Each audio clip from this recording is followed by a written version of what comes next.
Welcome to the Employee Safety Podcast from Alert Media. We provide business professionals with insights and ideas for protecting their people from the vast array of threats facing organizations today. Each week, you'll hear advice and best practices from an experienced safety leader. Here's your host, Peter Steinfeld. Welcome back, everyone. Today's episode is the second part of our two-part series on extreme heat. Many of you are familiar with OSHA's new National Emphasis Program designed to protect employees from heat-related hazards and illnesses. I receive questions about it all the time, so I wanted to bring an expert to the show to address some of those questions and concerns. Courtney Malveaux is the co-leader of the Workplace Safety and Health Practice Group at Jackson Lewis. He advises and represents employers in a variety of employment law matters, particularly in OSHA citations. Previously, he served as commissioner for Virginia's Department of Labor and held the title of Assistant Attorney General and Deputy Counsel in Virginia. He talks about how to understand and comply with the National Emphasis Program so organizations can better protect their employees from heat-related stress and illness. Let's listen in. Courtney, what's the genesis of OSHA's new National Emphasis Program and why did they launch it now? Well, Peter, heat has been the bane of many workplaces and for OSHA for decades. And so ever since OSHA got its start, heat obviously has been with us. Now, climate change is causing rising temperatures, including more exacerbated heat events and other weather events. And so that's a big part of it. Another big part of it is that we've had a change of administration. So it's being very attentive to what workers are most concerned about. And I was at a conference in which the head OSHA, the Assistant Secretary of Labor, Doug Parker, and all the top brass of OSHA were there. And we had a great opportunity to have a lot of one-on-one conversations and hear from them. And they kept repeating the mantra of the vulnerable worker. That has just been the big overarching theme for OSHA. And so they're really focused on workers who are exposed to hazards, lower paid workers, blue-collar workers, minority workers, female workers, immigrant workers, migrant workers, anyone who has a tendency to be exposed to these types of hazards even more. And so that's really been the focus and the emphasis of the administration right now. Can you give us a high-level overview of the program and its goals? Yes. So now we have, in the decades we've had OSHA with us for about 50 years. OSHA has been using what's called the General Duty Clause. And so that's the basic statutory provision. It's beyond those books and books of standards that we've come to know and love from OSHA. And so the General Duty Clause provides, look, even if there's something that doesn't fall under one of these hundreds of standards, employers have a general duty to provide work in a place of work that is free of recognized hazards. Now, heat is a recognized hazard by OSHA, and so it's been using the General Duty Clause traditionally. It is also working on a permanent standard with more specifics as to what employers have to do. But in the meantime, OSHA has come out with a National Emphasis Program. It's a 3-year program in which OSHA is devoting a big part of its resources to send its inspectors into the field, into workplaces, showing up and ensuring that employees who might be exposed to heat illness are being protected. And it's not just people who work outside, it's people who work inside as well. Is that correct? Absolutely. So OSHA identified 70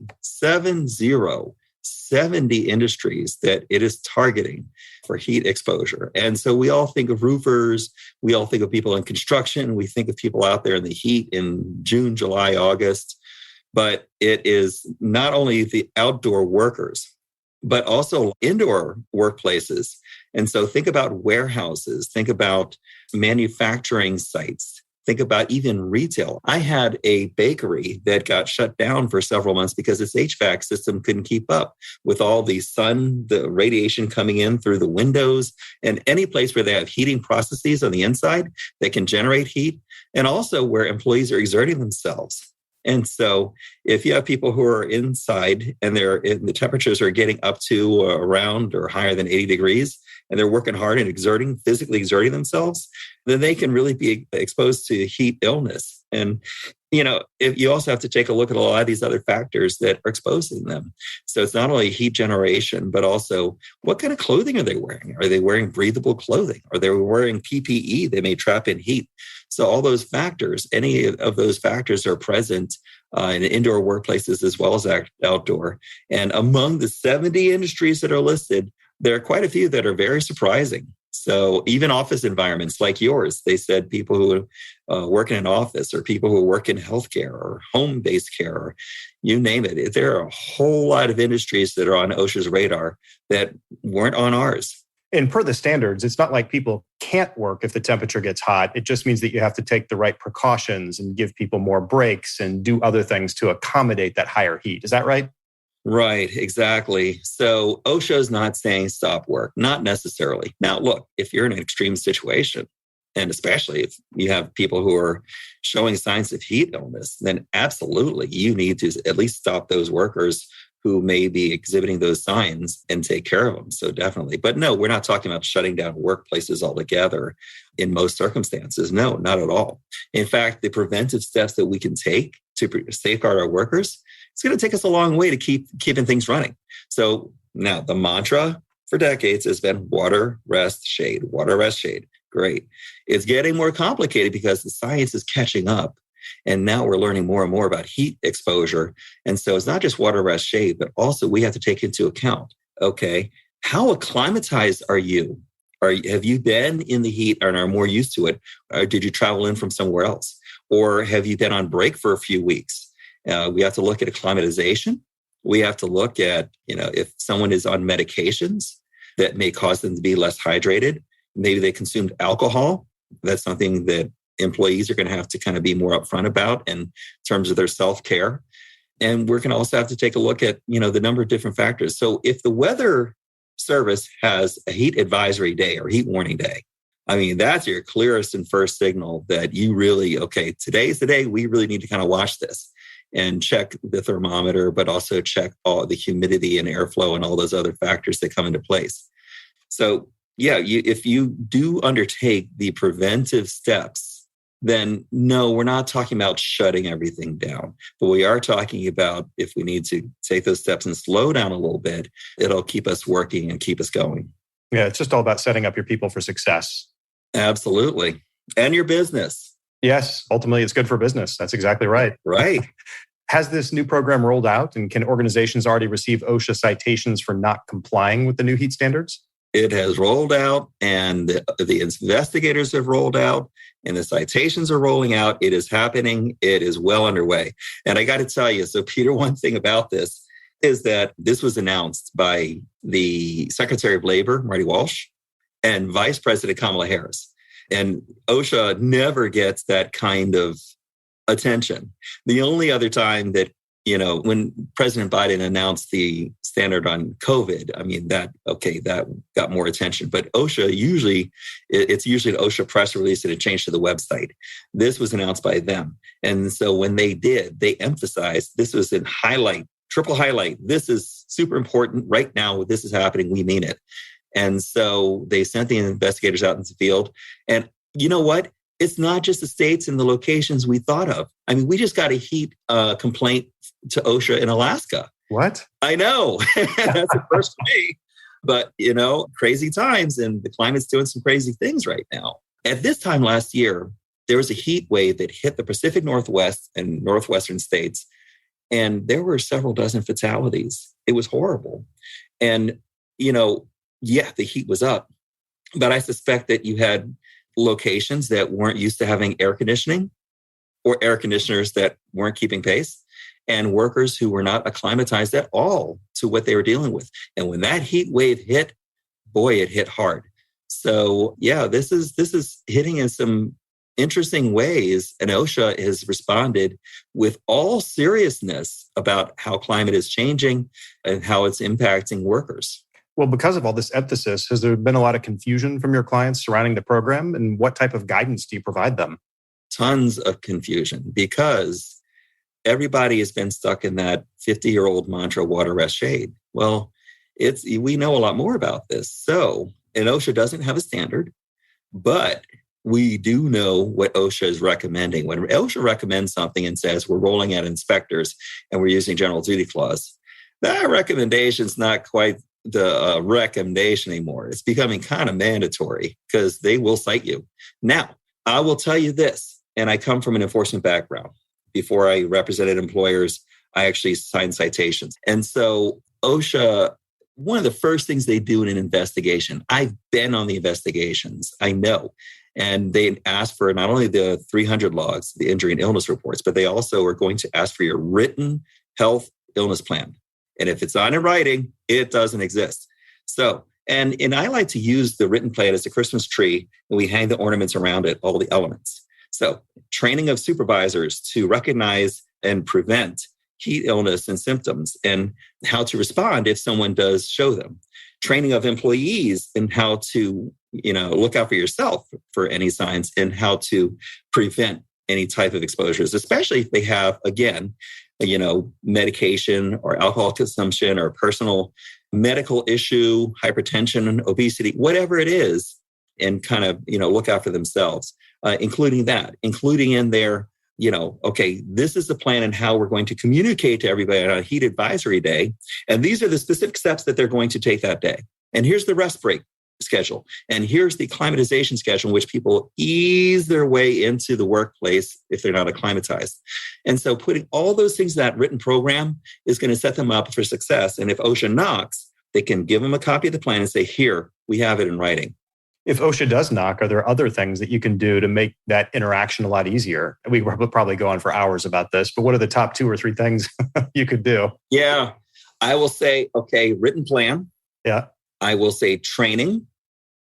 And here's the one that everybody gets caught up on. Everybody who has the most perfect plans in writing and everything, and they're nice, neat notebooks and up on the shelf. Enforcement. So that if OSHA knocks, I got to tell you, what impresses OSHA, what impressed me when we showed up was not only your plan and not only the training which has been done, and that employees understand in those interviews with the OSHA inspector, but also disciplinary actions. The disciplinary actions is where, look, your supervisors can't be sweethearts. I'm sorry. They have to actually discipline and document that they've disciplined employees if they just don't get it and they won't follow what you're requiring. You're an employer. And so it's not the same as being someone's buddy. And so if you have to, you want to reinforce the messaging, you want to remind people, you want to be nice about it. But at some point, if someone's not getting it, guess what? It's either their way or yours, and their way is going to get you in trouble. So if you have to, even if it's an oral warning, document that you did it so that if OSHA shows up, you say, I have a policy, I have training, I've done it all. And you say, yeah, but are you enforcing it? And you say, yeah. Here are 5 write-ups from last month of employees who didn't follow our policy. We are enforcing this. Oh, that's fantastic advice. I had Paul Ura from the National Weather Service on the show last week to speak about the weather-related aspects of extreme heat. And I asked him a question that I really wanted to hear your thoughts on as well. Is there anything that employees can do to better protect themselves from heat-related stress or illness in the workplace? What can they do themselves? For themselves? Well, okay. Know the symptoms. If it's dizziness or headache or sweating, or if you start sweating and stopped, that's pretty bad. If you're not feeling well, you're feeling ill, nausea, all those things, then recognizing those things before it turns worse, do that. And they're the basics: hydrating before you need to hydrate, and also engaging with your employer. I mean, good employers want to engage with their employees and have a communication about, what their hazards are and what they're experiencing. So, voicing that to your employer, because, if they don't feel like they can talk to their employer about what they're experiencing, look, I need more breaks. I need access to drinkable water. Can we talk about my hours? Is there something feasible we can do about the hours, midday and the heat, things like that. So, because, if employees feel empowered to come and talk to the employer in these ways, and the employer is at least stopping and thinking, okay, what are ways we can kind of work with them without, you don't have to do everything. You're still the employer. You're responsible for your workplace. But, being responsible for those things really helps because, if they're not coming to you, they're going to go to OSHA. And who wants OSHA at your door? Exactly. No, that's right. Right. So that employee engagement, I mean, it's a cultural thing, and welcoming concerns about hazards and addressing them with the employee, it's always the right way to go. I think what you just said there hits it right on the spot. It's cultural because it goes both ways. The organization or the management doesn't want to say anything sometimes, but then the worker doesn't. They feel embarrassed to say something about it, or they worry about what the employer is going to say or do. So I think it's so important, to your point, to make sure that the culture is essentially enforcing that it's okay to raise your hand and say, I'm not okay. Sure. And, the training is a great opportunity to make clear that the communications go two ways. I mean, we have a tendency to do death by PowerPoint with each other in trainings. But, if you can find a way to actually solicit and engage them in communicating back and forth, and if they're not English speakers, then making sure that you're communicating in a language they understand, and maybe getting indication from them, what do you understand that I'm saying? Because you know what happens during the OSHA inspection, and I've been on them. We would get in there, we'd pull employees, we'd go into a conference room, we'd pull the door shut, and the manager's on the other side of the door. They're not in the room. And whatever that employee tells me about what they remember from their training, what are work conditions like? Are people being provided water? Are they being provided breaks? Is there that communication? Are they looking out for symptoms? All the things I talked about, they're going to ask about to the employee. And you will not be in the room when they have that conversation. And what OSHA hears from those employees, they tend to believe. Yeah, no, that's great advice for people to know that if you get involved in that, that's probably what's going to happen. So you better train to it. Right. Proactive works. Look, people stress about this stuff in the agency and they say, oh my gosh, they're going to come in and cite me. It's going to be horrible. And I get it. But, if you take a lot of these steps, you can't necessarily stop people from complaining to OSHA. It's their right. But you know what? You want them telling a good story about what you do. You want a good story in your documents. You want a good story in your practices. You want a good story in what employees are saying about you behind closed doors. Yeah, absolutely. Are there any organizations you're currently working with that are responding really well to the National Emphasis Program? Organizations, those that are really involved in trying to promote, the safety professionals and the manufacturing organizations, the construction organizations, they're all really doing a great job of pushing out the health, the industrial health professionals. They're all doing a great job really kind of pushing that messaging out. And that's good. And then to the extent that they're pushing out materials, I know we're putting together a template with Jackson Lewis in terms of a plan that you can use that is adaptable to the new requirements and adaptable to both indoor and outdoor environments. So, we're really trying to put that out there, and a lot of the professional organizations are doing so as well. So looking to folks in the industry, looking to your attorneys who work in OSHA in the sphere, they're going to be great resources for you to get through this NEP. Well, you definitely have an impressive background in legislative and regulatory matters. So is there anything else you've learned over the years that could help our listeners make heads or tails of the new heat standard or OSHA compliance in general? OSHA is not about perfection. It's about continual self-improvement and always trying to work toward becoming safe and healthy. And so if you're engaged in that and you're engaged with your employees and they're telling a good story about you behind closed doors, it'll probably be a much better day with OSHA. It's almost like online reviews. Everyone's looking for 5 stars, but you don't have to go for 5. If you can be somewhere around 3.8 to 4.2, that's probably way more believable. So just make sure your people are giving good reviews, right?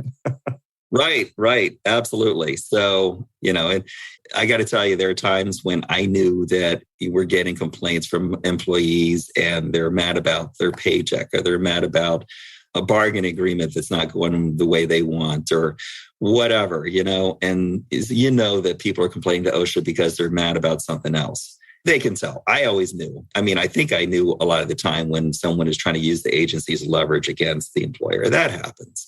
But, OSHA does have to show up and do an inspection in response to complaints, whether they believe it or not.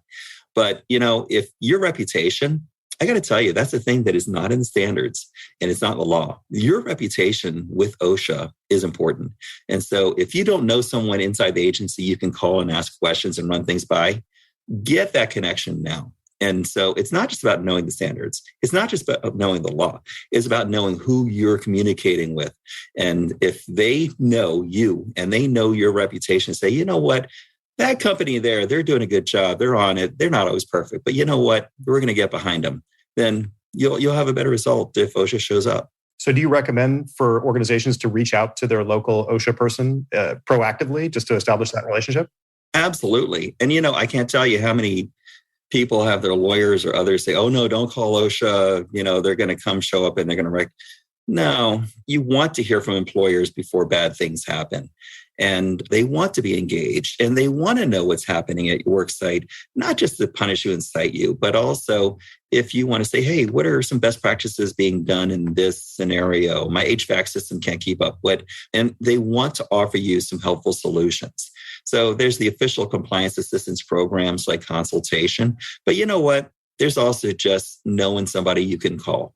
And so I know when I was in the room and we were deciding what to do with the citation, I know it's not in the standards of the law, what kind of company they are, but it came up in discussions.